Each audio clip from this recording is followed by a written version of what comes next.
어머니, 밥 먹었으면 그릇 정리하세요. 저도 피곤해서 들어왔는데 이런 것까지 제가 해야 해요? 지친 목소리로 내뱉은 말이 부엌을 가득 채웠다. 야근으로 몸도 마음도 천근만근이던 날, 싱크대에 놓인 시어머니의 저녁 그릇이 내 화를 폭발시켰다. TV 소리가 끊기고 81세의 시어머니가 천천히 부엌으로 걸어오셨다. 주름진 손으로 묵묵히 그릇을 정리하시는 모습에도 나는 눈 하나 깜짝하지 않았다. 당연한 일을 하는 거라고 생각했으니까. 죄송해요, 며느리. 깜빡했네. 작은 목소리로 말씀하시는 순간 현관문이 열리며 남편이 들어왔다. 그날 밤 우리는 심하게 다퉜다. 여기가 양로원인가요? 라는 내 말에 시어머니 방에서는 아무 소리도 들리지 않았지만 분명 모든 말다툼을 들으셨을 것이다. 그 일이 있고 6개월. 시어머니는 더 조용해지셨고 마치 가정부처럼 집안일을 완벽하게 해내셨다. 나는 그런 변화가 당연하다고 여겼다. 하지만 어느 날 시어머니 방을 청소하다 발견한 오래된 가죽 앨범 한 권이 내 세상을 뒤흔들었다. 호화로운 저택 앞에 선 젊은 시어머니, 고급 차량 옆에서 미소 짓는 사진들. 앨범 뒤에 숨겨진 신문 기사엔 KH그룹이라는 글자가 선명했다. 한 달에 한 번씩 시어머니를 찾아오던 정장 차림의 남성들, 가끔 타고 나가시던 검은색 고급 세단, 그리고 시어머니의 가끔 보이던 당당한 태도. 그날 저녁 금고 속에서 발견한 서류들이 모든 것을 말해주었다. 내가 그릇 정리를 요구하고 가정부처럼 부려온 시어머니의 진짜 정체는 한국 10대 재벌 KH그룹 창업주의 누나이자 3천억 원대 자산의 소유자였다. 떨리는 손으로 서류를 내려놓는 순간 시어머니의 발자국 소리가 들렸다. 이제 나는 어떤 얼굴로 시어머니를 마주해야 할까? 저는 올해로 45이 된 김미영입니다. 남들이 보기에는 평범한 중산층 가정의 주부지만 지난 3년간 제 인생은 롤러코스터를 탄 것처럼 뒤흔들렸습니다. 돌이켜보면 모든 것은 시어머니 강한옥 여사와 함께 살기 시작했을 때부터 변했습니다. 남편 최준호를 만난 것은 15년 전 직장 동료의 소개로 맞선을 통해서였습니다. 당시 남편은 중소기업 회계팀에서 일하는 성실한 직장인이었고 저는 대기업 인사과에서 근무하고 있었습니다. 첫 만남에서 남편의 차분하고 진중한 매력에 끌렸고 6개월간의 연애 끝에 결혼에 골인했습니다. 결혼 초 시어머니는 서울 외곽의 작은 아파트에서 혼자 살고 계셨습니다. 시아버지는 남편이 대학생일 때 돌아가셨다고 했습니다. 명절이나 특별한 날에만 뵙던 시어머니는 소박하고 정갈한 분이라는 인상이 강했습니다. 항상 낡은 옷을 깔끔하게 입으시고 무엇 하나 낭비하는 법이 없으셨습니다. 당시엔 그저 검소한 노인네라고만 생각했습니다. 변화는 3년 전부터 시작됐습니다. 시어머니가 갑자기 허리를 다치셔서 혼자 생활하기 어려워지자 남편이 어머니를 모시고 살자고 제안했습니다. 신혼 때부터 살던 아파트가 좁았기에 대출을 더 얹어 34평형 아파트로 이사했습니다. 남편의 월급과 제 수입으로는 빠듯했지만 가족을 위한 일이라 생각하고 받아들였습니다. 처음에는 모든 것이 순조로웠습니다. 시어머니는 조용히 자기 방에서 지내셨고 가끔 손주들과 놀아주시거나 간단한 집안일을 도와주셨습니다. 문제는 제가 직장 생활과 육아, 그리고 집안일을 모두 감당하면서 점점 지쳐갔다는 것입니다. 남편은 승진을 위해 야근이 잦았고 아이들은 초등학생이라 손이 많이 갔습니다.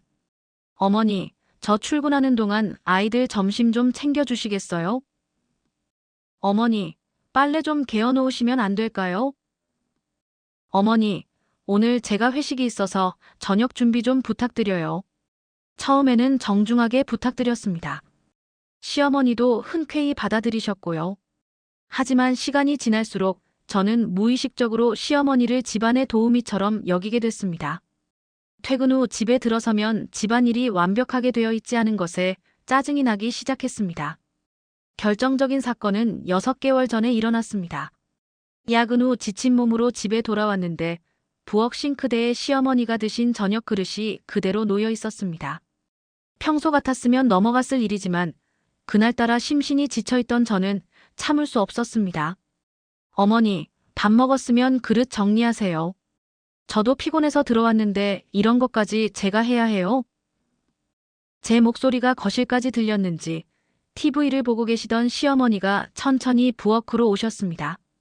81세의 노인이 묵묵히 자신의 그릇을 정리하는 모습이 눈에 들어왔지만 그때 저는 그저 당연한 일이라고 생각했습니다. 죄송해요, 며느리. 깜빡했네. 시어머니의 목소리는 작았지만 그 순간 남편이 현관문을 열고 들어왔습니다. 무슨 일이에요? 남편이 묻자 시어머니는 그저 웃으며 자기 방으로 들어가셨습니다. 당신이 너무했어요. 어머니가 많이 도와주시는데. 남편의 말에 저는 더 화가 났습니다. 나는 직장 다니면서 집안일에 육아까지 다 하는데 어머님은 그릇 하나 못 치우세요? 여기가 양로원인가요? 그날 밤 남편과 심하게 다퉜습니다. 시어머니 방에서는 아무 소리도 들리지 않았지만 분명 우리의 말다툼을 다 들으셨을 겁니다. 다음 날부터 시어머니는 변하셨습니다. 더 조용해지셨고 제가 요구하지 않아도 집안일을 더 열심히 하셨습니다. 식사 후에는 항상 그릇을 깨끗이 설거지해 놓으셨고 아이들 옷도 깔끔하게 개어 놓으셨습니다. 마치 가정부처럼요. 지금 생각하면 그때 시어머니의 눈빛에서 슬픔을 읽었어야 했습니다. 하지만 저는 일과 가정 사이에서 너무 지쳐 있었고 시어머니의 도움을 당연하게 여겼습니다. 한 가지 이상한 점은 있었습니다. 가끔 시어머니를 찾아오는 방문객들이었습니다. 한 달에 한두 번 항상 정장 차림의 중년 남성이 시어머니를 찾아왔습니다. 그들은 저에게 공손하게 인사했고 시어머니와 1시간 정도 이야기를 나눈 후 떠났습니다. 어머니, 저분들은 누구세요? 한 번은 제가 물었습니다.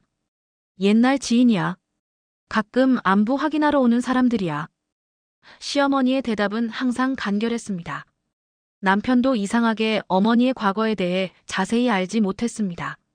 아버지가 돌아가신 후 어머니가 과거 이야기를 거의 하지 않으셨다고 했습니다. 단지 외할아버지가 작은 철물점을 운영하셨고 외할머니는 일찍 돌아가셨다는 정도만 알고 있었습니다. 그러던 어느 날 우연히 시어머니 방을 청소하다가 오래된 가죽 앨범을 발견했습니다. 호기심에 열어보니 젊은 시절의 시어머니 사진이 있었습니다. 놀라웠던 것은 사진 속 배경이었습니다. 호화로운 저택 앞에서 찍은 사진, 고급 차량 옆에 선 사진. 시어머니의 옷차림도 지금과는 달리 고급스러워 보였습니다. 앨범 뒤쪽에는 신문기사 몇 개가 고이 접혀 있었습니다. 1960년대 후반의 기사였는데 흐릿한 제목 중에 KH그룹이라는 글자가 보였습니다. 더 자세히 보려던 찰나 현관문 소리가 들렸습니다. 급하게 앨범을 제자리에 돌려놓고 나왔습니다. 그날 이후로 시어머니를 다른 시선으로 보기 시작했습니다. 겉으로는 여전히 가정부처럼 대했지만 마음속에는 의문이 생겼습니다. 또 다른 이상한 일은 가끔 시어머니가 외출하실 때였습니다. 평소에는 동네 슈퍼나 공원에 걸어서 다니시던 분이 한 달에 한 번쯤은 검은색 고급 세단을 타고 나가셨습니다. 차에서 내린 기사는 항상 시어머니에게 깍듯이 인사했고 시어머니는 마치 다른 사람처럼 당당한 모습이었습니다. 어머니, 오늘은 어디 가세요? 한 번은 제가 물었습니다. 옛 친구들 만나러 가. 저녁 전에 올게. 시어머니의 대답은 언제나처럼 간결했습니다. 제 의심은 점점 커졌지만 일상은 계속됐습니다. 저는 여전히 시어머니를 집안일을 도와주는 사람으로 대했고 시어머니는 묵묵히 그 역할을 받아들이셨습니다. 어머니, 오늘 빨래 좀 개어 놓으셨어요? 어머니, 아이들 간식은 챙겨주셨나요? 어머니, 이 설거지는 왜 안 하셨어요? 지금 생각하면 너무나 부끄러운 말들이 일상적으로 오갔습니다. 시어머니는 항상 알았어. 며느리 하시며 묵묵히 따르셨습니다. 남편은 가끔 제가 어머니에게 너무 심하게 대한다고 말했지만 그때의 저는 듣지 않았습니다. 오히려 당신 어머니니까 당신이 더 잘해드리세요라며 책임을 전가했습니다. 그렇게 6개월이 흘렀고 우리 가족의 일상은 계속됐습니다. 저는 시어머니를 점점 더 가정부처럼 대했고 시어머니는 그런 대우를 묵묵히 받아들이셨습니다. 아이들조차 할머니를 돕기보다는 심부름을 시키는 존재로 여기기 시작했습니다. 할머니, 물 좀 가져다 주세요. 할머니, 내 양말 좀 찾아주세요. 아이들의 이런 태도를 보며 시어머니의 눈빛이 슬퍼지는 것을 볼 때도 있었지만 저는 그저 나이 들면 다 그렇다고 생각했습니다. 시어머니의 비밀은 어느 날 전혀 예상치 못한 순간에 드러나기 시작했습니다. 그리고 그 순간 저의 지난 3년간의 행동이 얼마나 부끄러운 것이었는지를 깨닫게 되었습니다. 그날은 평범한 주말이었습니다. 아이들은 학원에 가고 남편은 회사 워크숍으로 집을 비웠습니다. 저는 집에서 밀린 집안일을 하고 있었고 시어머니는 평소처럼 조용히 TV를 보고 계셨습니다. 오후 2시쯤 초인종이 울렸습니다. 현관문을 열자 60대 중반으로 보이는 남성이 깔끔한 정장 차림으로 서 있었습니다. 그는 저를 보자 공손히 인사했습니다. 안녕하세요. 강한옥 여사님 계신가요? 네, 어머니 찾으세요? 잠시만요. 시어머니를 불러드리자 놀랍게도 보통 천천히 움직이시던 시어머니가 서둘러 나오셨습니다. 시어머니와 그 남성은 잠시 현관에서 이야기를 나누더니 시어머니가 제게 말씀하셨습니다. 며느리, 나 잠깐 나갔다 올게. 급한 일이 생겼어. 평소와는 다른 당당한 목소리였습니다. 시어머니는 평소 입으시던 낡은 옷이 아닌 단정한 외출복으로 갈아입고 나가셨습니다. 현관문 앞에는 검은색 고급 세단이 대기하고 있었고 기사가 공손히 문을 열어드렸습니다. 그날 저녁까지 시어머니가 돌아오지 않자 걱정이 되기 시작했습니다. 남편에게 전화했지만 워크숍 중이라 통화가 어려웠습니다. 밤 9시쯤 마침내 시어머니가 돌아오셨습니다. 피곤해 보이셨지만 어딘가 안도한 표정이었습니다. 어머니, 어디 갔다 오신 거예요? 걱정했잖아요. 미안해, 며느리. 오랜 지인이 급한 일이 있어서. 시어머니는 간단히 대답하시고 방으로 들어가셨습니다. 그날 밤 시어머니 방에서 전화 통화하는 소리가 들렸습니다. 평소 통화를 거의 하지 않으시던 분이라 궁금했습니다. 제 방은 시어머니 방과 벽 하나를 사이에 두고 있어 희미하게 대화가 들렸습니다. 그래, 준비는 다 됐어. 동생, 내가 결정한 일이야. 아니, 아직 아들에게는 말하지 않았어. 동생이라는 단어가 귀에 들어왔습니다.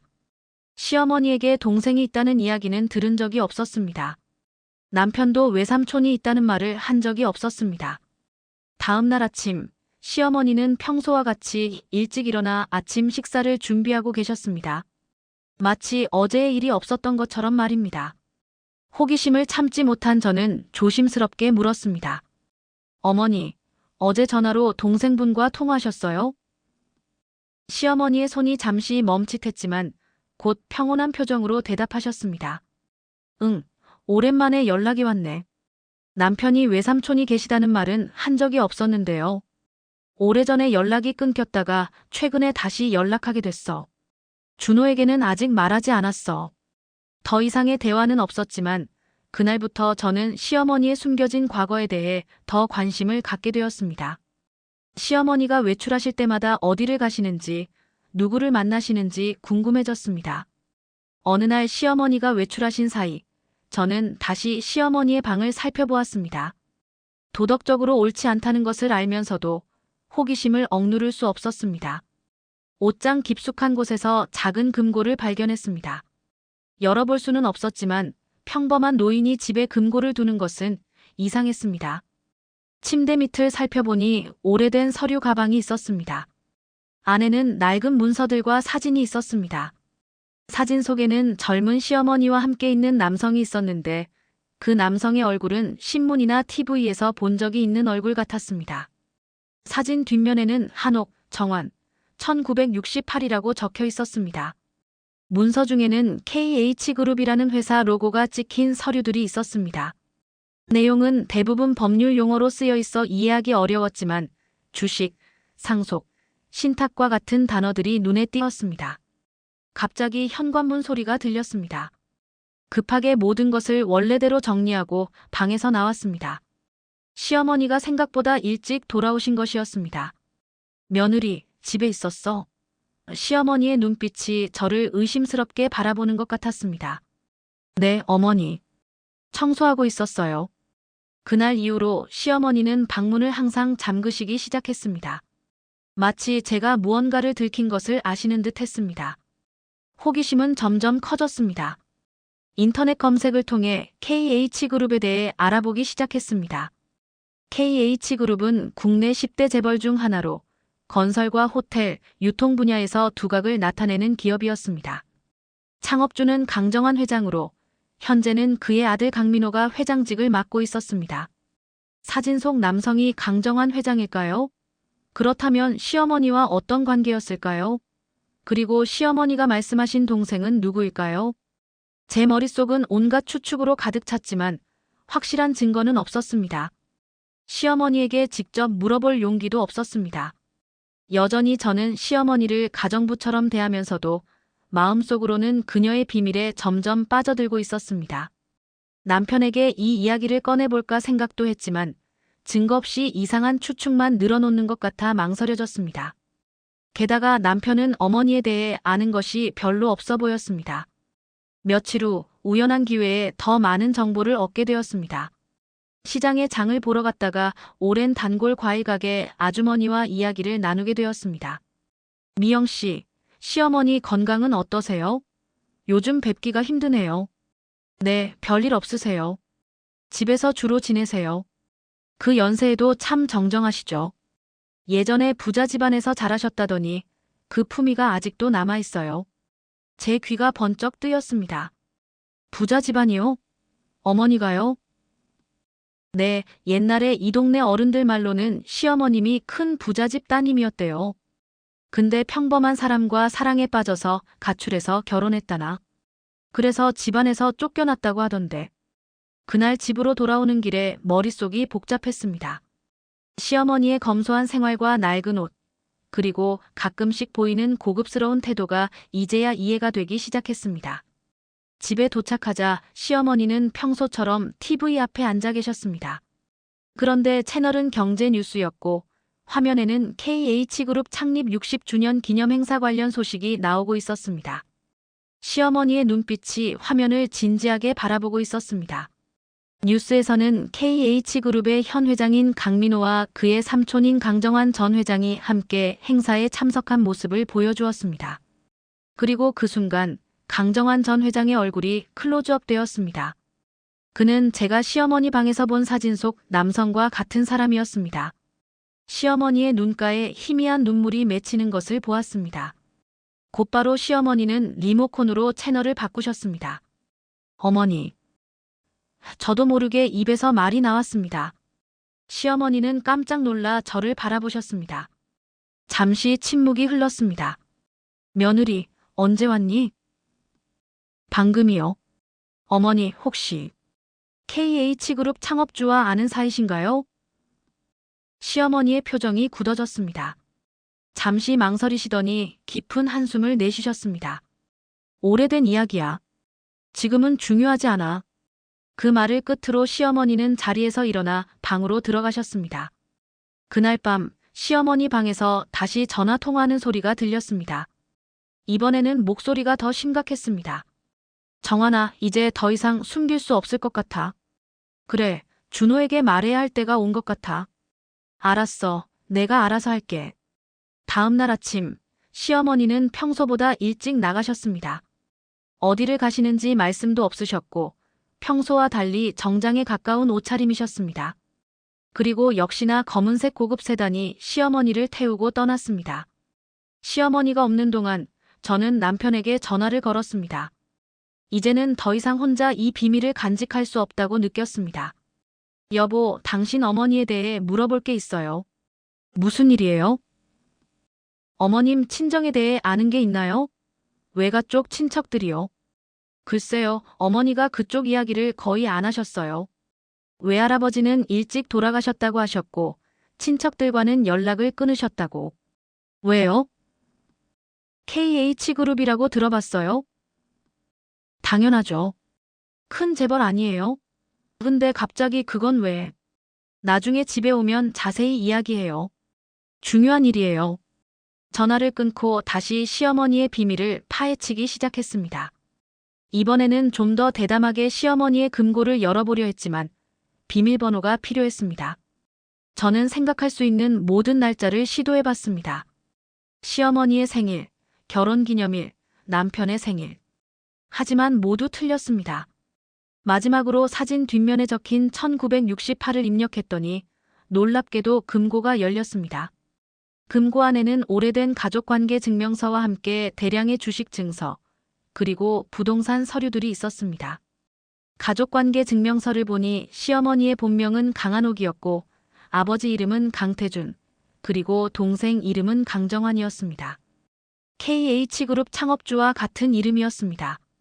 증서들을 보니 시어머니는 KH그룹의 상당한 지분을 보유하고 있었고 서울 강남의 고급 빌딩 몇 채와 제주도의 리조트 부지 등 엄청난 재산을 가지고 있었습니다. 서류상 추정 자산만 3천억 원이 넘어 보였습니다. 금고에서 발견한 서류들을 보며 저는 충격에 빠졌습니다. 제가 집안일을 시키고 그릇 정리를 요구하고 심지어 가정부처럼 대했던 시어머니가 알고 보니 3천억대 재벌 가문의 일원이었다니. 서류들을 원래대로 정리해놓고 금고를 닫았지만 마음은 쉽게 진정되지 않았습니다. 그날 오후 시어머니는 여전히 돌아오지 않으셨습니다.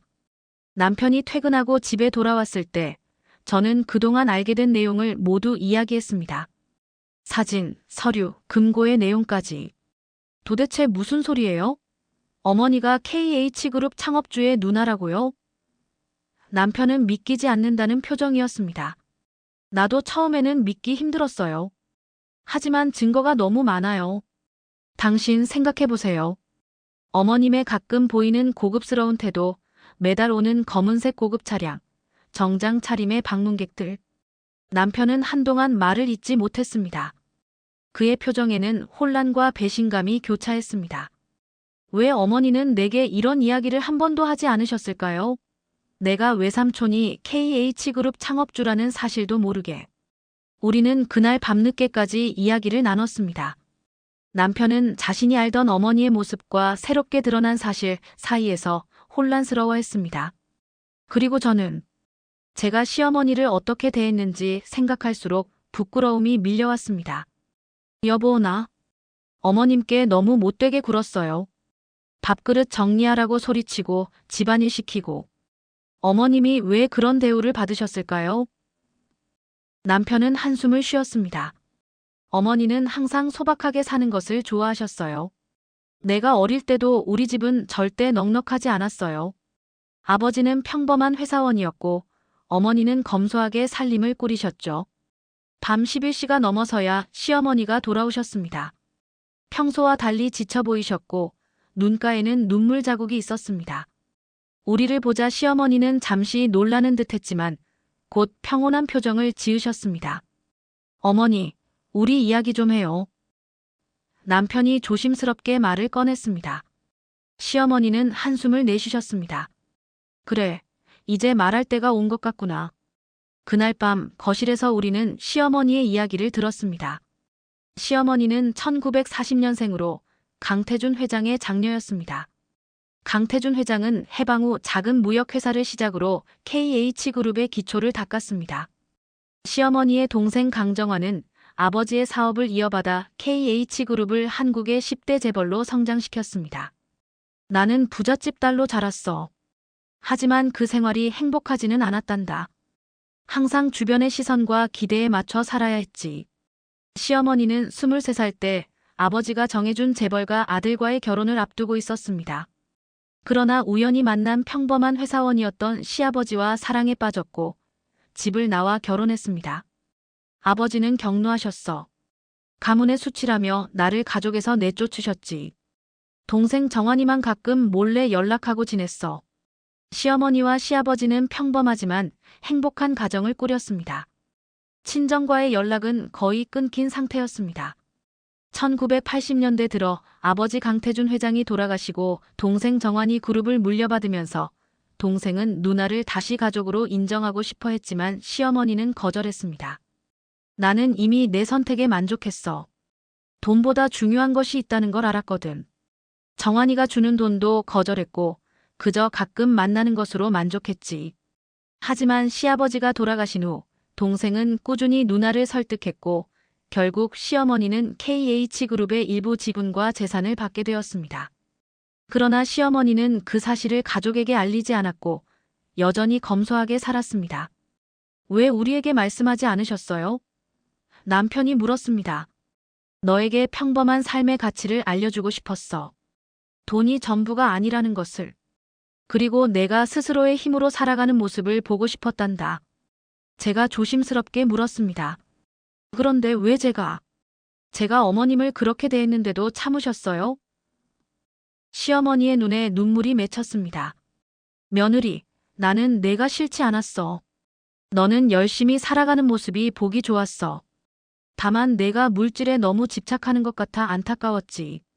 내가 옛날에 그랬던 것처럼. 그날 밤의 대화는 깊어갔습니다. 시어머니는 자신의 과거, 가문의 역사, 그리고 왜 이런 선택을 했는지 모두 이야기해 주셨습니다. 그리고 마지막으로 중요한 소식을 전하셨습니다. 사실 오늘 병원에 다녀왔어. 얼마 전부터 가슴이 자주 아팠는데 검사 결과가 좋지 않구나.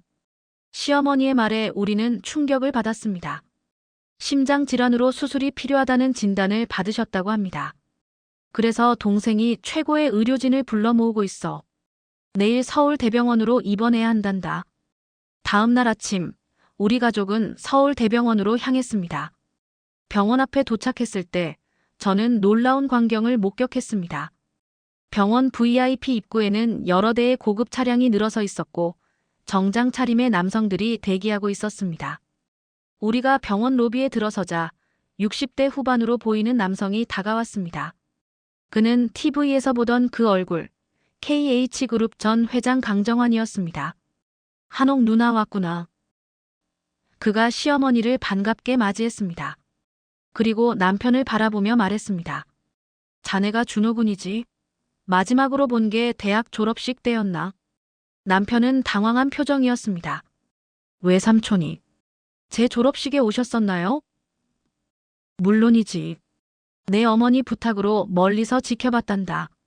누나가 내가 나타나면 내가 부담스러워할까 걱정했거든. 그날 우리는 VIP 병실로 안내받았습니다. 온통 하얀색으로 꾸며진 넓은 병실은 호텔 스위트룸처럼 보였습니다. 의사들은 최선을 다해 시어머니를 돌볼 것이라 약속했고 수술은 다음 주로 예정되었습니다. 병실에 남편과 저 그리고 시어머니와 강정환 전 회장만 남았을 때 강 전 회장이 진지한 목소리로 말했습니다. 준호야, 내 어머니가 우리 가문의 자랑이란다. 어머니는 평생 자신의 선택을 후회하지 않으셨어. 돈과 명예보다 진정한 사랑과 행복을 선택하셨지. 남편은 여전히 혼란스러운 표정이었습니다. 하지만 왜 저에게 말씀해주지 않으셨나요? 저는 알 권리가 있었잖아요. 시어머니가 손을 내밀어 남편의 손을 잡았습니다. 준호야, 너에게 부담을 주기 싫었어. 내가 스스로의 힘으로 자신의 길을 찾길 바랐단다. 강 전 회장이 말을 이었습니다. 준호야, 사실 내 어머니는 KH그룹의 지분 7%를 가지고 계셔. 현재 시가로 약 3천억 원 정도 되는 금액이야. 그리고 그 모든 것을 너에게 상속하실 생각이시지. 남편의 얼굴이 하얗게 변했습니다. 3천억이요? 그게 무슨? 시어머니가 미소를 지으며 말했습니다. 돈은 중요하지 않아, 준호야. 내가 내게 주고 싶었던 건 돈이 아니라 진정한 가치를 알아보는 눈이었단다. 저는 그 자리에서 가슴이 무너지는 듯한 느낌이 들었습니다. 제가 심부름을 시키고 그릇 정리를 요구하고 가정부처럼 대했던 분이 알고 보니 3천억 재벌의 주요 주주였다니. 그리고 그 모든 것을 알면서도 시어머니는 묵묵히 저의 무례함을 참아내셨습니다. 어머님, 정말 죄송합니다. 눈물이 흘러내렸습니다. 제가 얼마나 어리석었는지. 시어머니는 오히려 저를 위로하셨습니다. 괜찮아, 며느리. 내가 나쁜 사람이 아니란 걸 나는 알아. 단지 인생의 가치를 아직 배우는 중이었을 뿐이지. 병실을 나오며 강 전 회장이 저희 부부를 따로 불러 세웠습니다. 누나가 수술을 마치면 우리 가족 모두가 만나는 자리를 마련하고 싶네. 준호야, 내가 이제 우리 가문의 일원으로서 알아야 할 것들이 많아. 남편은 고개를 끄덕였지만 여전히 혼란스러워 보였습니다. 집으로 돌아오는 차 안에서 우리는 대화를 나누었습니다. 여보, 어떻게 생각해요? 제가 조심스럽게 물었습니다. 모르겠어요. 너무 갑작스러워서. 평생 알고 지냈던 어머니의 모습이 완전히 달라졌어요. 3천억이라니. 상상도 못했어요. 당신 어머님을 보면서 느꼈어요. 돈이 전부가 아니라는 거. 어머님은 그 많은 돈이 있으면서도 행복해 보이지 않으셨어요. 오히려 우리와 함께 살면서 심지어 제가 그렇게 대했는데도 편안해 보이셨어요. 남편은 잠시 생각에 잠겼다가 말했습니다. 어머니는 항상 진정한 부자는 돈이 많은 사람이 아니라 마음이 풍요로운 사람이라고 하셨어요. 이제야 그 말씀의 의미를 알 것 같아요. 시어머니의 수술이 일주일 앞으로 다가왔습니다. 우리 가족은 매일 병원을 오가며 시어머니를 돌봤습니다.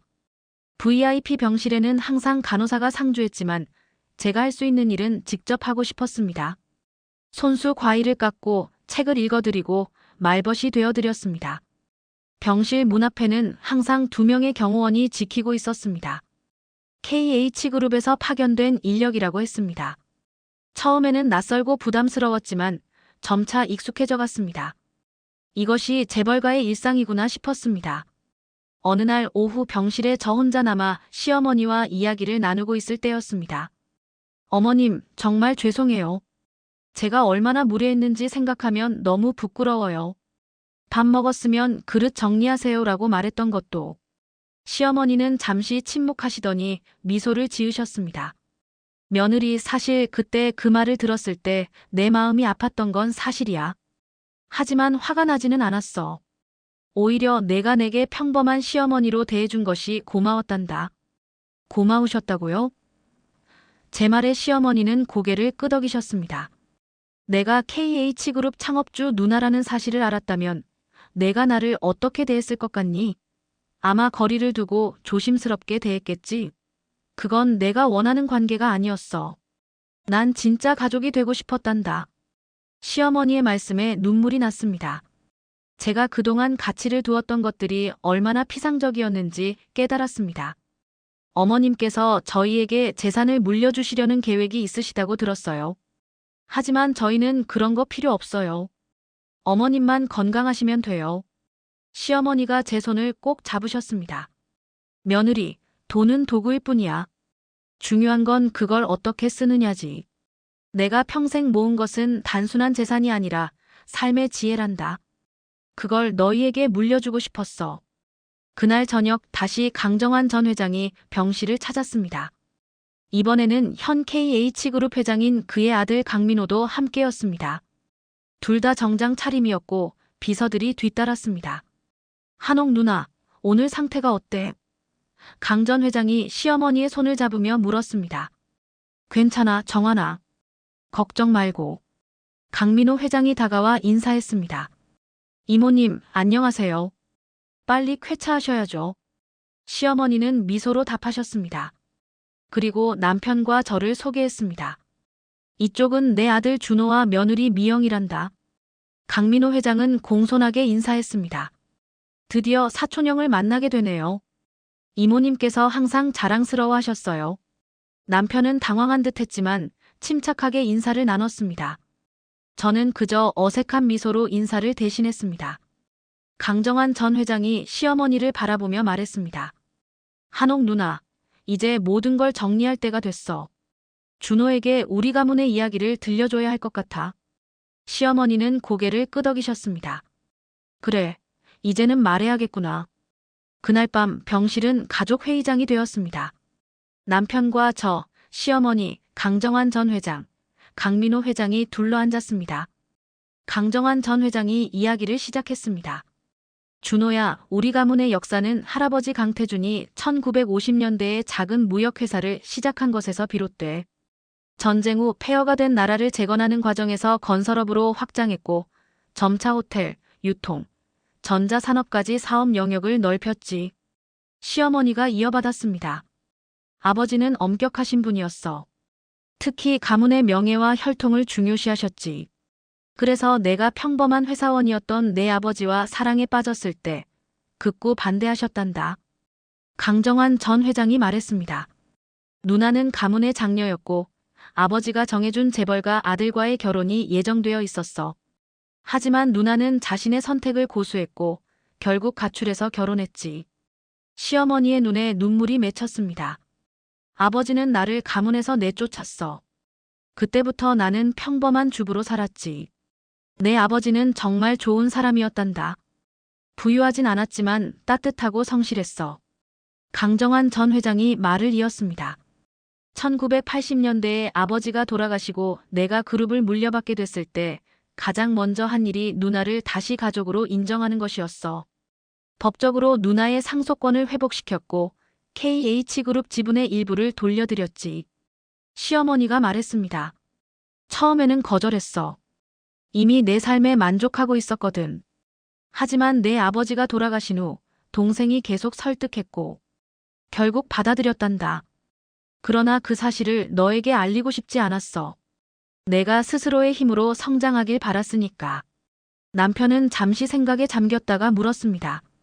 그럼 제가 대학 다닐 때 등록금이나 생활비 모두 어머니께서 직접 마련하신 거예요? 시어머니는 미소 지으셨습니다. 그래, 모두 내 힘으로 했단다.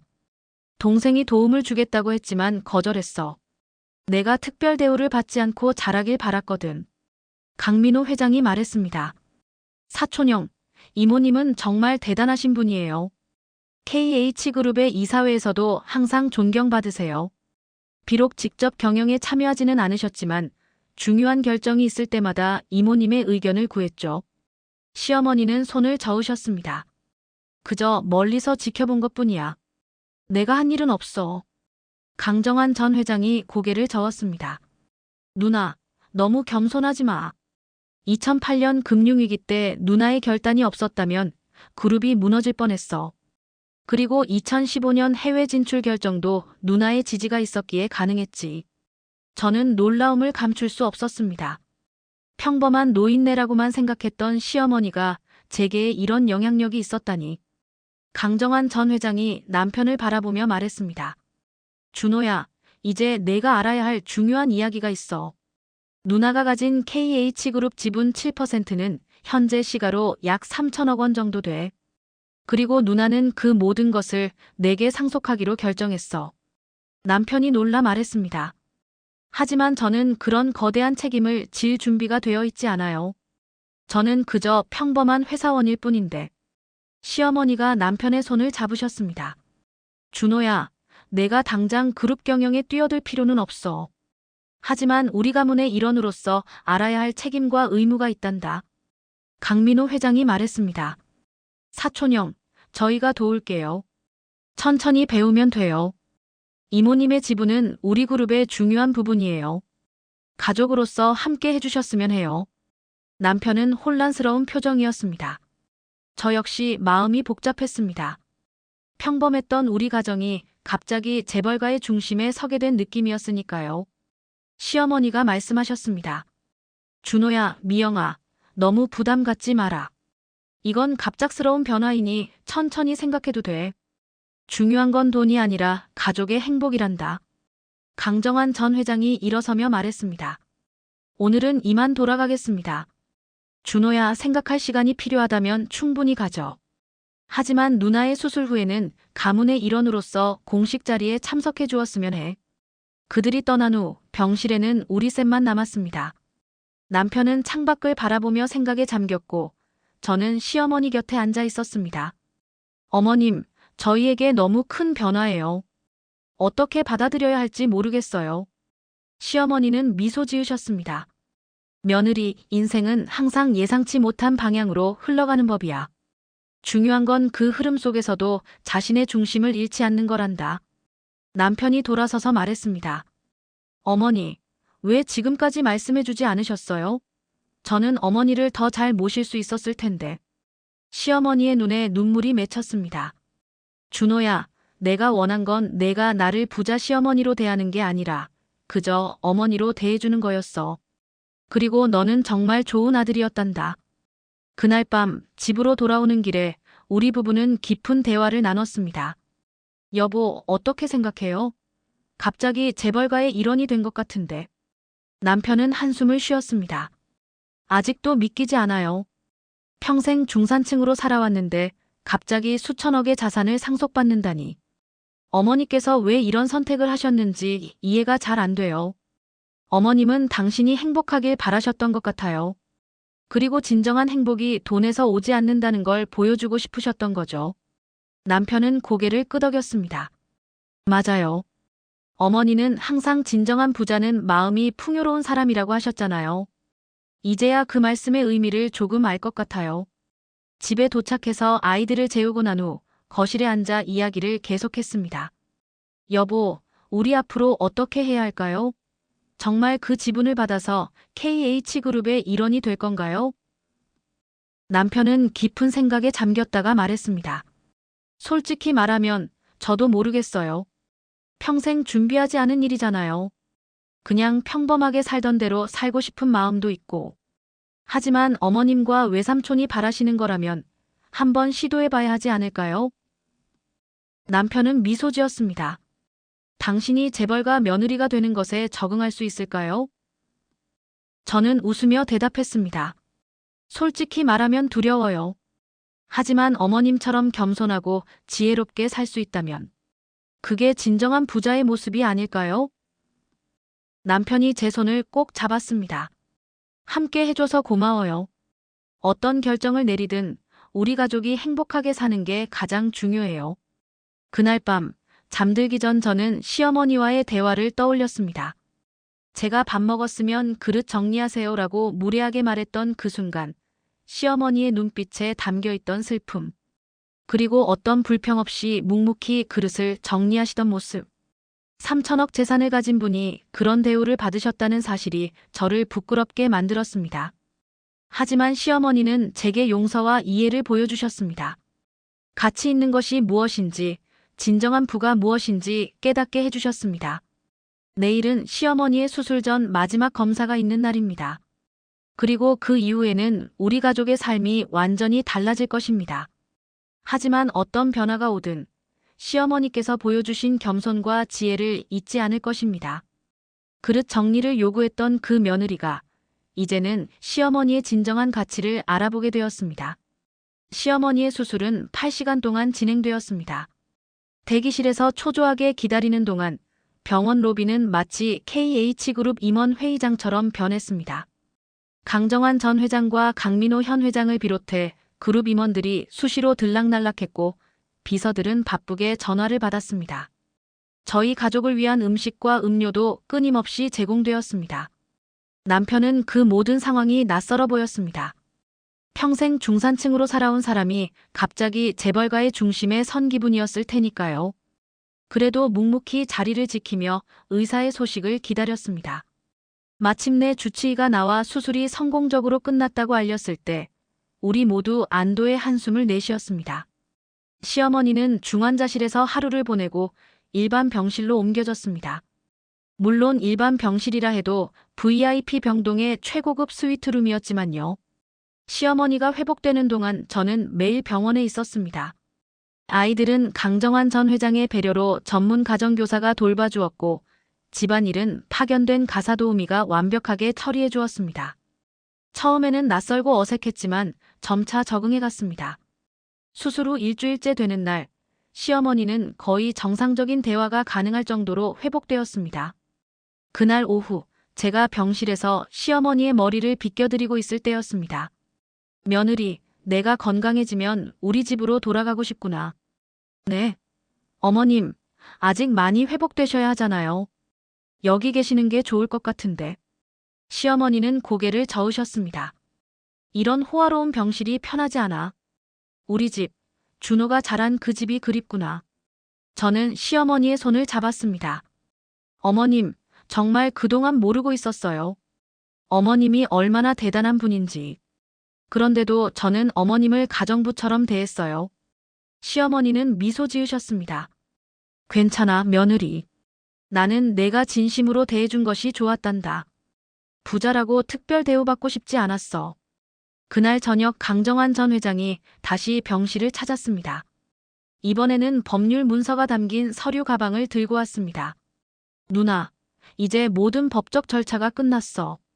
누나의 지분을 준호에게 증여하는 서류도 준비됐고 시어머니는 고개를 끄덕이셨습니다. 고마워, 정환아. 하지만 서두르지는 말자. 준호가 충분히 생각할 시간을 주고 싶어. 강정환 전 회장은 남편을 바라보며 말했습니다. 준호야, 내가 결정할 시간이 필요하다는 걸 알아. 하지만 다음 주 화요일에 열리는 KH그룹 창립 기념식에는 참석해 주었으면 해. 그룹의 모든 고위 임원들과 주요 주주들이 모이는 자리야. 내 어머니가 KH그룹의 중요한 주주라는 사실을 공식적으로 알리고 내가 그 후계자라는 것도 함께 발표하고 싶어. 남편은 잠시 생각하더니 대답했습니다. 외삼촌, 솔직히 아직도 이 모든 상황이 꿈 같아요. 제가 과연 그런 자리에 어울릴지 모르겠어요. 시어머니가 남편의 손을 잡으셨습니다. 준호야, 너무 부담 갖지 마. 내가 어떤 결정을 내리든 나는 내 선택을 존중할 거야. 그날 밤 집으로 돌아오는 길에 우리는 진지한 대화를 나눴습니다. 여보, 어떻게 할 거예요? 정말 그 기념식에 참석할 건가요? 남편은 깊은 생각에 잠겼다가 대답했습니다. 어머니를 위해서라면 가야 할 것 같아요. 하지만 그 이후에 어떻게 할지는 아직 확신이 없어요. 집에 도착하자 완전히 달라진 분위기가 우리를 맞이했습니다. 가사도우미가 완벽하게 정리한 거실, 식탁 위에는 고급 요리가 준비되어 있었고 아이들은 전문 가정교사와 함께 공부하고 있었습니다. 어머, 이게 다 뭐예요? 제가 놀라서 물었습니다. 가사도우미가 공손히 대답했습니다. 강 회장님의 지시로 준비했습니다. 매일 저녁 식사를 이렇게 준비하라고 하셨습니다. 남편은 어색한 표정으로 고개를 끄덕였습니다. 우리는 평소와는 다른 호화로운 저녁 식사를 했습니다. 아이들은 새로운 환경에 신기해하며 즐거워했지만 저와 남편은 여전히 어색함을 감출 수 없었습니다. 식사 후 아이들이 잠든 뒤 남편과 저는 거실에 앉아 이야기를 나눴습니다. 여보, 이게 앞으로 우리의 일상이 될까요? 가사도우미, 가정교사, 호화로운 식사. 남편은 한숨을 쉬었습니다. 솔직히 말하면 이런 생활이 불편해요. 저는 우리가 살던 평범한 일상이 더 좋았어요. 저도 그래요.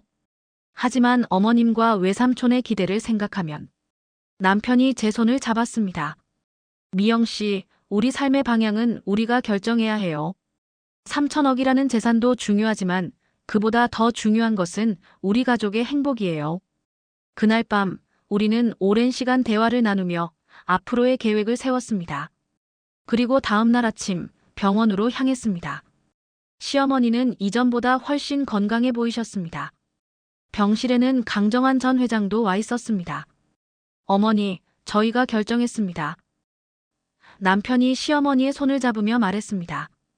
KH그룹 창립 기념식에 참석하겠습니다. 그리고 어머님의 지분을 물려받을 책임도 받아들이겠습니다. 하지만 한 가지 조건이 있어요. 시어머니와 강정환 전 회장이 궁금한 눈빛으로 바라봤습니다. 우리 가족은 평범하게 살고 싶습니다. 지금 집에서 지금처럼 살고 싶어요. 가사도우미나 가정교사 없이 우리 힘으로 살아가면서요. 물론 제가 KH그룹의 주요 주주로서의 책임은 다하겠습니다. 하지만 그룹 경영에 직접 참여하지는 않을 거예요. 대신 자선재단을 설립해서 어머님의 이름으로 사회에 환원하는 일을 하고 싶습니다. 시어머니의 눈에 눈물이 맺혔습니다. 준호야, 내 생각이 바로 내가 바라던 거란다. 돈보다 중요한 가치를 알아보는 눈을 가졌구나. 강정환 전 회장도 미소 지었습니다.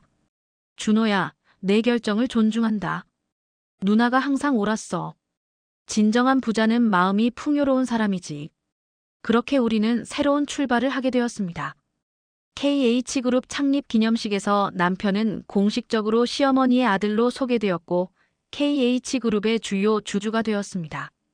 행사장에는 재계와 정계의 유명 인사들이 가득했고 모두가 숨겨진 상속자인 남편에게 관심을 보였습니다. 그러나 그 화려한 행사가 끝난 후 우리는 원래의 일상으로 돌아왔습니다. 남편은 회사를 계속 다녔고 저도 직장 생활을 이어갔습니다.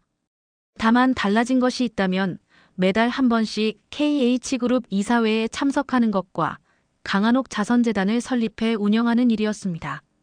시어머니는 수술 후 2달 만에 퇴원하셨고 다시 우리와 함께 살게 되었습니다. 이전과 달리 저는 시어머니를 진심으로 공경하고 존중했습니다. 더 이상 가정부처럼 대하지 않았고 오히려 시어머니의 지혜를 배우려 노력했습니다. 어느 날 저녁 시어머니와 함께 설거지를 하고 있을 때였습니다. 어머님, 그동안 정말 죄송했어요. 밥 먹었으면 그릇 정리하세요라고 무례하게 말한 것도. 시어머니는 미소 지으셨습니다. 며느리, 그 말이 나에게는 오히려 위로가 되었단다. 평생 특별 대우만 받다가 내가 나를 평범한 시어머니로 대해줬을 때 오히려 편했어. 그래도 어머님 같은 분이 설거지를 하시다니. 시어머니가 제 손을 잡으셨습니다. 며느리, 사람의 가치는 재산이 아니라 마음에 있는 거야. 내가 설거지를 한다고 내 가치가 떨어지지는 않아. 오히려 가족을 위해 봉사할 수 있다는 게 행복한 일이지. 그 말씀은 제 마음 깊이 새겨졌습니다. 시어머니는 3천억대 재산을 가진 재벌가의 일원이지만 그보다 더 값진 것은 그분의 지혜와 겸손함이었습니다. 시간이 흐르면서 우리 가족의 일상은 안정을 찾아갔습니다. 외형적으로는 이전과 크게 달라진 것이 없었지만 내면적으로는 많은 변화가 있었습니다. 우리는 돈의 가치보다 가족의 화합과 행복이 더 중요하다는 것을 깨달았습니다. 강한옥 자선재단은 교육과 의료 분야에 집중적으로 기부했습니다. 특히 노인 의료 지원과 소외계층 자녀 교육에 많은 투자를 했습니다. 시어머니의 이름으로 설립된 장학재단은 매년 수백 명의 학생들에게 장학금을 지원했고 의료재단은 여러 지역의 노인 전문 병원을 건립했습니다. 남편은 매달 열리는 KH그룹 이사회에 참석하며 그룹의 중요한 결정에 참여했지만 일상적인 경영에는 간섭하지 않았습니다. 대신 자선재단 활동에 더 많은 시간을 할애했고 주주로서의 이익 대부분을 사회에 환원했습니다. 이웃들과 친구들은 우리 가정에 갑작스러운 변화가 있었다는 것을 알게 되었습니다. 처음에는 호기심 어린 시선과 질문이 많았지만 우리가 여전히 평범하게 살아가는 모습을 보며 점차 이해하게 되었습니다. 어느 날 시장에서 만난 과일 가게 아주머니가 물었습니다. 미영 씨, 정말 시어머니가 KH그룹 창업주 누나라는 게 사실이에요? 온 동네가 그 소문으로 떠들썩하다는데. 저는 미소를 지으며 대답했습니다. 네, 사실이에요. 하지만 저희에게 시어머니는 그저 소중한 가족일 뿐이에요.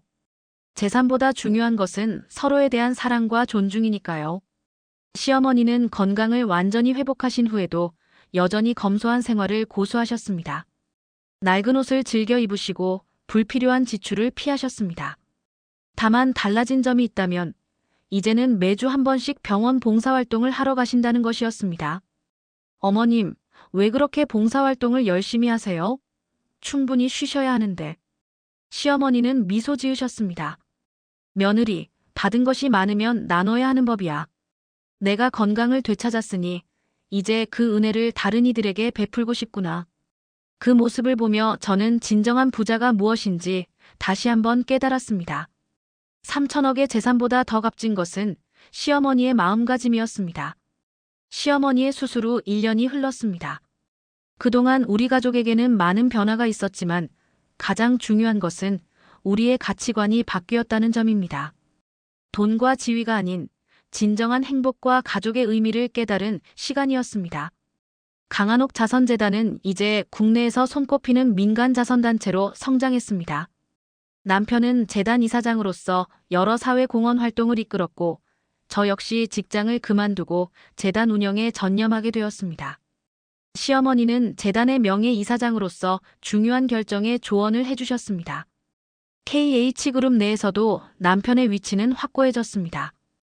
비록 직접 경영에 참여하지는 않았지만 주요 주주로서 그룹의 사회적 책임과 윤리 경영을 강조하는 목소리를 내며 존경받았습니다. 강정환 전 회장과 강민호 현 회장도 남편의 선택을 존중하며 적극적으로 지원해 주었습니다. 우리 가족은 여전히 같은 집에서 살았습니다. 이제는 충분히 고급 주택으로 이사할 수 있는 여유가 있었지만 우리는 시어머니가 아들을 키우고 남편이 자란 이 집에 더 큰 의미가 있다고 생각했습니다. 다만 집 내부는 시어머니의 건강을 고려해 약간의 리모델링을 했습니다. 어느 봄날 오후 시어머니와 함께 집 앞 작은 정원에서 차를 마시고 있을 때였습니다. 며느리, 저번에 내가 물었던 질문에 대한 대답을 해주고 싶구나. 어떤 질문이요, 어머님? 왜 내가 너에게 가정부처럼 대우받으면서도 참았냐는 질문 말이야. 저는 부끄러워졌습니다. 그 부분에 대해서는 이미 여러 번 사과했지만 여전히 마음이 무거웠습니다. 시어머니는 차분한 목소리로 말씀을 이어가셨습니다. 내가 젊었을 때 부잣집 딸로 살면서 모든 것을 당연하게 여겼어. 하인들이 항상 내 곁에 있었고 내가 원하는 건 무엇이든 가질 수 있었지. 하지만 그때의 나는 진정한 행복이 무엇인지 몰랐단다. 시어머니는 잠시 차를 마시고 계속하셨습니다. 내 아버지를 만나고 가문에서 쫓겨나 평범한 주부로 살게 되었을 때 처음으로 진짜 삶이 무엇인지 알게 됐어. 밥을 짓고 빨래를 하고 집안을 청소하는 일. 처음에는 힘들었지만 그 속에서 진정한 기쁨을 찾았단다. 그래서 저에게도 그런 깨달음을 주고 싶으셨던 거예요? 시어머니는 미소를 지으셨습니다. 그렇단다. 너도 내가 젊었을 때처럼 물질적인 것에 가치를 두는 것 같았어. 내가 진정으로 행복해지길 바랐고 그것은 돈이나 지위가 아닌 다른 곳에서 온다는 것을 알려주고 싶었어. 그날 저녁 가족 모두가 모인 식탁에서 시어머니가 중요한 이야기를 꺼내셨습니다. 얘들아, 내가 생각해둔 것이 있단다. 내 80번째 생일이 다가오는데 그날 특별한 행사를 하고 싶구나. 아이들이 신이 나서 물었습니다. 할머니 생신 파티요?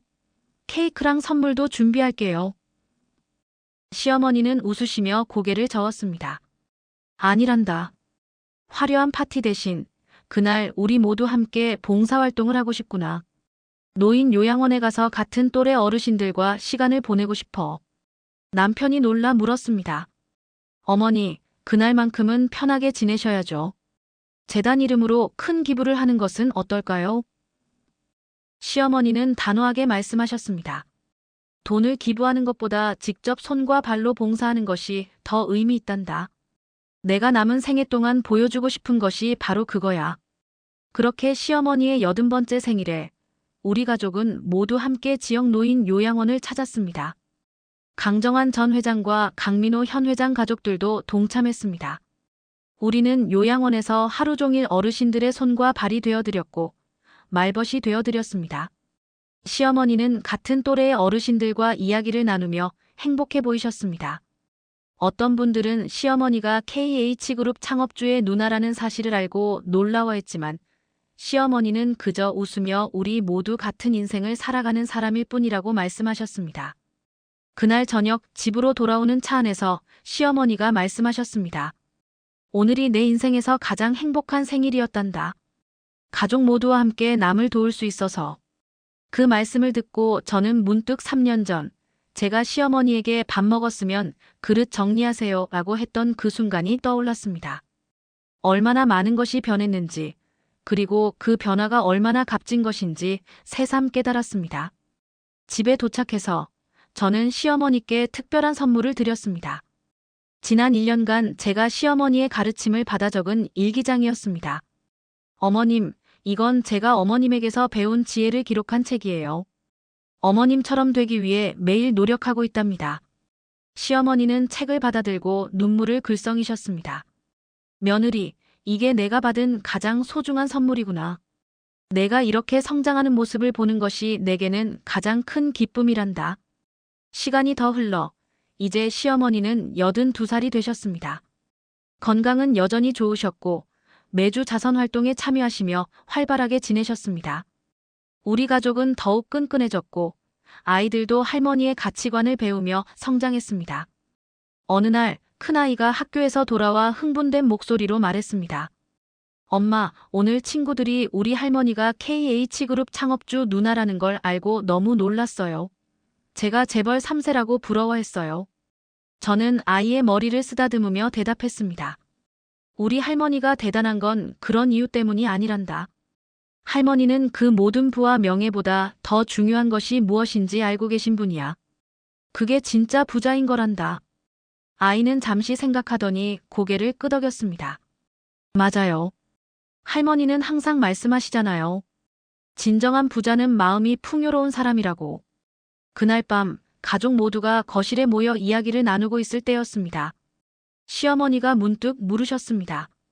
며느리, 지금 생각해보면 내가 나에게 밥 먹었으면 그릇 정리하세요라고 했던 그 순간이 우리 가족에게 전환점이 된 것 같구나. 그때 내 정체가 드러나지 않았다면 우리는 어떻게 되었을까? 저는 잠시 생각에 잠겼다가 대답했습니다. 아마도 저는 계속 물질적인 것에 가치를 두고 살았을 거예요. 어머님의 진정한 가치를 알아보지 못했겠죠. 그런 의미에서 그날은 저에게 축복이었어요. 비록 부끄러운 행동이었지만 그것이 저를 변화시켰으니까요. 시어머니는 따뜻한 미소를 지으셨습니다. 인생은 참 신비롭구나. 때로는 우리가 가장 부끄러워하는 순간이 가장 값진 교훈을 주기도 한단다. 남편도 말을 보탰습니다. 어머니, 그동안 숨겨오신 것에 대해 이제는 이해해요. 어머니는 저에게 진정한 삶의 가치를 알려주고 싶으셨던 거죠. 스스로의 힘으로 살아가는 법을. 시어머니의 눈에 감사의 눈물이 맺혔습니다. 내 아들이 이렇게 훌륭하게 자라서 너무 기쁘구나. 그리고 이렇게 좋은 며느리와 손주들을 만나게 해줘서 감사해. 최근 KH그룹은 창업 정신을 되새기는 의미에서 강한옥 장학재단을 설립했습니다. 이 재단은 시어머니의 이름을 따서 만들어진 것으로 경제적으로 어려운 학생들에게 장학금을 지원하고 특히 소외된 노인들을 위한 복지 사업에 중점을 두었습니다. 강정환 전 회장은 재단 출범식에서 이렇게 말했습니다. 우리 그룹의 진정한 창업 정신은 제 누나 강한옥 여사가 보여주신 겸손함과 인내, 그리고 타인에 대한 배려에 있습니다. 이 재단이 그분의 정신을 이어가는 역할을 하길 바랍니다. 이제 우리 가족은 매주 일요일마다 가족 봉사의 날을 정해 함께 봉사활동을 합니다. 아이들도 처음에는 투정을 부렸지만 점차 그 의미를 이해하고 기꺼이 참여하게 되었습니다. 시어머니는 이런 모습을 보며 가장 행복해하셨습니다. 어느 주말 저녁 모두가 함께 식사를 마치고 난 후였습니다. 시어머니가 자리에서 일어나 그릇을 정리하려 하셨습니다. 어머님, 제가 할게요. 제가 서둘러 말했습니다. 시어머니는 미소 지으셨습니다. 아니란다, 며느리. 밥 먹었으면 그릇 정리는 모두의 책임이야. 내가 할 수 있을 때 하는 것이 좋겠구나. 그 말씀을 듣고 우리 모두 웃음을 터뜨렸습니다. 시어머니가 직접 하신 그 말씀은 이제 우리 가족의 좌우명이 되었습니다. 그것은 단순한 집안일의 문제가 아니라 자신의 책임을 다하고 서로를 배려하는 삶의 태도에 관한 것이었습니다. 아이들이 함께 일어나 시어머니를 도왔고 남편과 저도 동참했습니다. 그렇게 우리는 함께 부엌을 정리했습니다. 3천억 재산의 소유자인 시어머니와 그 엄청난 부의 상속자가 될 아들 가족이 평범한 가정처럼 그릇을 함께 정리하는 모습은 어쩌면 세상의 눈으로 보기에 이상할지도 모릅니다. 하지만 우리에게는 그 순간이 가장 소중하고 행복한 시간이었습니다. 바로 그때 시어머니가 말씀하셨습니다. 얘들아, 인생에서 가장 값진 것은 함께하는 이 순간들이란다. 돈으로 살 수 없는 것들 말이야. 그 말씀을 들으며 저는 생각했습니다. 3년 전 제가 시어머니에게 밥 먹었으면 그릇 정리하세요라고 무례하게 말했던 그 순간이 지금의 우리를 만들었다는 것을. 시어머니가 3천억 재벌 회장의 누나임을 알게 된 그 충격적인 순간이 결국은 우리 가족에게 진정한 부의 의미를 가르쳐준 축복이었다는 것을. 지금 우리 가족은 예전보다 물질적으로는 훨씬 풍요로워졌지만 그보다 더 중요한 것은 마음의 풍요로움입니다. 시어머니께서 평생 보여주신 겸손함과 지혜, 그리고 무조건적인 사랑이 우리 가족의 진정한 자산이 되었습니다. 그릇 정리를 하면서 우리는 함께 웃고 이야기했습니다. 그 소박한 순간 속에 진정한 행복이 있었습니다. 시어머니는 미소 지으며 말씀하셨습니다. 이것이 진짜 부자의 모습이란다. 함께 있는 것, 서로 도우며 사는 것. 내가 평생 찾아온 진정한 부는 바로 이런 순간들이었단다.